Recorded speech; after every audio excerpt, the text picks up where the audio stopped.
I remember a story that I told one of my sons not too long ago. When the Goliath came up in my life, and how God gave me victory.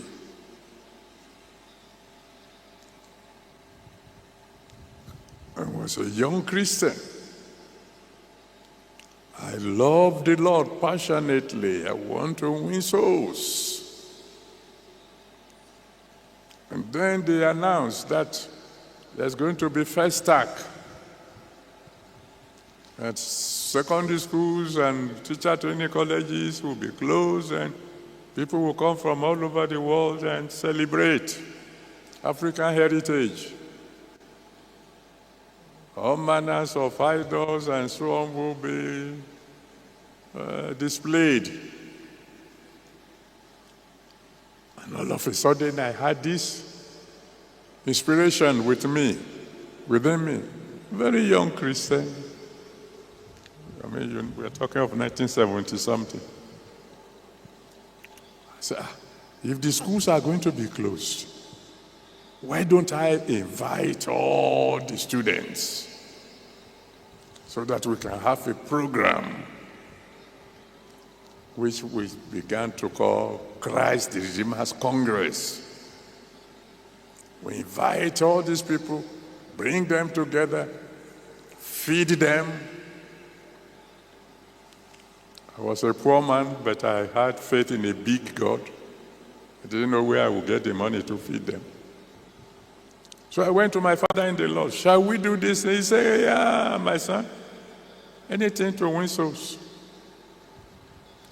As soon as I got permission from my general superintendent, as we used to call them, I went to WAEC, got the address of all secondary schools and teacher training colleges, sent letter to every one of them, inviting them to Elisha Grammar School.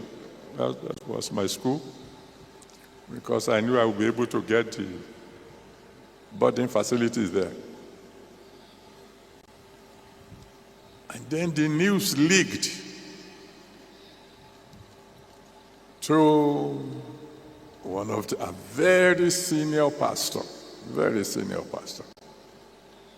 I'm a big man. When he saw what I was trying to do, he wrote me a letter and rained every form of curses upon me. When I read the letter, what is this? What's my offense? I just want to win souls. So I took the letter to my father in the Lord. I read the letter to him. That program that I got your permission to do, see what is happening. I thought my father in the Lord would say, I will send for him.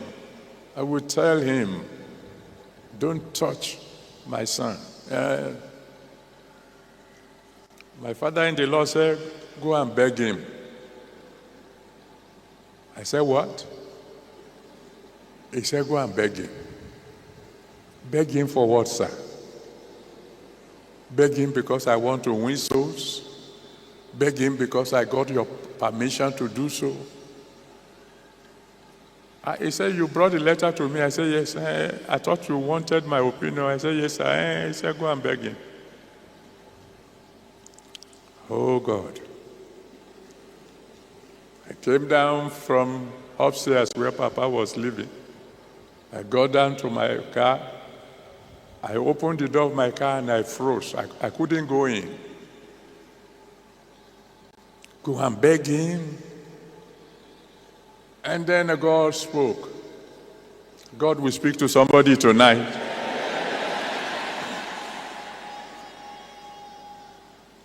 God said to me, you are under his authority. Do what he has said.